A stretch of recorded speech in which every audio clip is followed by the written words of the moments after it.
ঈদ মানে ঘোরাফেরা, ঈদ মানে খাওয়া দাওয়া। এই কয়েকদিন এত পরিমাণ ঘুরেছি, যার কারণে আমি ভিডিওগুলোই এডিট করতে পারিনি। তো আজকে সময় বের করে ভিডিওগুলো এডিট করে নিলাম। তো হ্যালো এভরিওয়ান, কোরবানি ঈদ আসসালামু মানে আলাইকুম। তো আশা ছেলে করছি মেয়ে সবাই উভয়কে অনেক কাজ ভালো করতে আছেন, হয়। আর কোরবানি আমিও। ঈদের মধ্যে ওরকমভাবে বের হওয়া হয় না, এজন্য ঈদের পরের দিন বের হতে চেয়েছিলাম, কিন্তু প্রচণ্ড গরমের কারণে বিকেল থেকে শুরু হয় ঝড় বৃষ্টি। আর বিকালে অপেক্ষা করার পরও ঝড় বৃষ্টি না থামার কারণে আমরা বের হতে পারিনি। তো ঈদের তৃতীয় দিন বেরিয়ে পড়লাম। এই তো এটা হচ্ছে আমাদের ভাইরাল জায়গা, এটা হচ্ছে দুবিলা। তো জ্যৈষ্ঠ মাস, ধানের কাজ চলছে, আর খড়গুলো কিন্তু আমাদের গ্রামের মানুষরা বেশিরভাগ রাস্তাতে শুকায়। এইদিকে দেখেন ধানও কেটে নিয়ে আসছে। ঈদের পরদিন থেকে প্রচন্ড গরম ছিল, তবুও কি আবহাওয়া খারাপের কারণে কি বের হবো না ঘুরতে। আমাদের ওই দুবিলার পাশ দিয়ে আমরা যাচ্ছিলাম বাগমারার সেই ভাইরাল মিনি ঘুঘুডাঙ্গা। আমার কাছে কিন্তু প্রাকৃতিক দৃশ্য দেখতে বরাবরই ভালো লাগে, তবে আমার কাছে মনে হচ্ছিল যে সেদিনের আকাশটা একটু বেশি সুন্দর ছিল।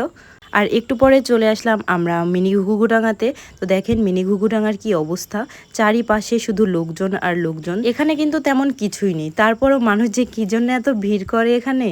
লোকজনের ভিড়ের কারণে এখানে চারপাশ দিয়ে দোকানপাট বসানো হয়েছে, আর রাস্তার দুই পাশে সারিবদ্ধ করে তাল গাছ লাগানো আছে। এই জিনিসটা দেখতে কিন্তু খুব ভালো লাগে। তাছাড়া আর এখানে মোটামুটি কিছুই নেই ঘোরার জন্য, প্রকৃতিটা সুন্দর। এখানে আমরা কিছুক্ষণ দাঁড়িয়েছিলাম ছবি ওঠানোর জন্য আর ভিডিও করার জন্য। তো এখানে এসে আমার সাথে অনেকজনই কথা বলছিল যে আপু আপনার ভিডিও দেখি আমি। ঈদের পরের দিন ঝড় বৃষ্টির কারণে আমার মনে হয় কেউই বের হতে পারেনি, এজন্য ঈদের তৃতীয় দিন লোকজনের এত পরিমাণে ভিড়। আর সেই মিনি ঘুঘুডাঙ্গা থেকে আমরা চলে গেলাম কিন্তু এর আগে আমি 3বার এসেছি, তারপরে কিন্তু আমার ভীষণ ভালো লাগে। এই বাগমারা থানার মধ্যে এই বন্ধুদের আড্ডার মতো এত খোলামেলা পরিবেশ, তারপরে প্রকৃতির মাঝে এত সুন্দর একটা রেস্টুরেন্ট আমি কোথাও দেখিনি। তবে এই রেস্টুরেন্টটা কিন্তু আগের মতো সব সময়ই কিন্তু ভিড় থাকে, ঈদ বলে ভিড় নয় কিন্তু। ঈদ উপলক্ষে সুন্দর করে লাইটিং করে সব কিছু দিয়ে সুন্দর করে সাজিয়েছে। লোকজনের এত ভিড় ছিল, ভেতরে একদম ঢোকাই যাচ্ছিল না। রেস্টুরেন্টে ঢোকার সাথে সাথে ভাইয়াগুলো আমাকে চিনতে পারে আর বলে আপু আপনি এসেছেন, আপনাকে অসংখ্য ধন্যবাদ, আপনি চারিপাশে ঘুরে ঘুরে দেখেন। এবারের বন্ধুদের আড্ডা কিন্তু ছিল একদমই অন্যরকম। ঈদের কারণে লোকজনের সমাগম ছিল একদমই বেশি, তারপরেও কিন্তু ভীষণ ভালো লাগছিল। আর ছোট বাচ্চাদের বিনোদনের জায়গা আছে আলাদাভাবে। আমার মেয়ে তো ঢুকেই খেলনা শুরু করে দিয়েছে।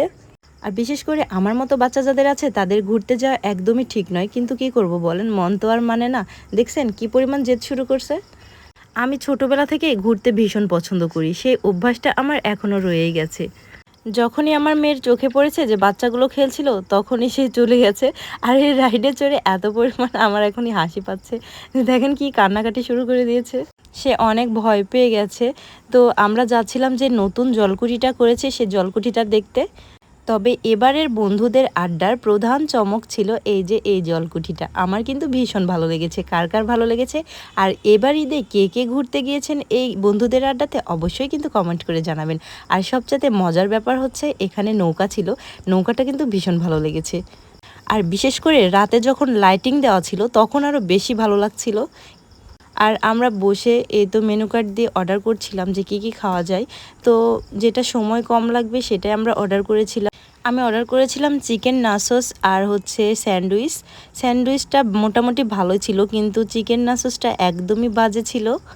এখানকার খাবার কিন্তু অনেক ভালো ছিল, কিন্তু লোকজনের কারণে হয়তো এবার জানি না কেন জানি আমার ভালো লাগেনি, নাসোসটা একদমই ভালো লাগেনি। স্যান্ডউইচ মোটামুটি তবু ছিল। আসলে আমার কাছে খাবারটা কোনো বিষয় না, ঘুরতে গিয়েছি, আসলে বিল ছিল, বিলের চারপাশ দিয়ে এই জলকুঠিটা আমার ভীষণ ভালো লেগেছে। আর এদিকে আমার মেয়ে ভীষণ পছন্দ করেছে চিকেন নাসোসটা। আনার পর থেকে সে খাচ্ছিল আর আমাকে খাইয়ে দিচ্ছিল। আর আমাদের দেখেন রাতও লেগে গেছে এখানেই। তো আমরা এখন বাসার উদ্দেশ্যে রওনা দেওয়ার জন্য বের হচ্ছিলাম।